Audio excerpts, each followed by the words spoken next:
синовальная оболочка дейміз ғой, буынның ішіндегі қабықшаның бәрін осы фосфолипидтерден, холестеринден, майлардан тұрады. Яғни осы майлар баған ыдырамады ғой, соның нәтижесінде осы синовальная оболочкадағы және сұйықтықтағы майлардың қатынасы, ара қатынасы өзгереді де, яғни оның смазка ретінде жүреді ғой,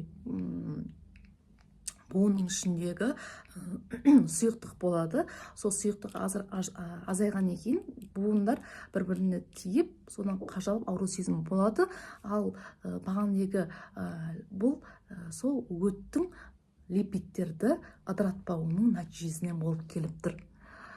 Мен түсіндіре алдым деп ойлаймын. Яғни, егерде буыныңыз ауыратын болса да, өттің дұрыс тамуына үлкен мән беріңіздер.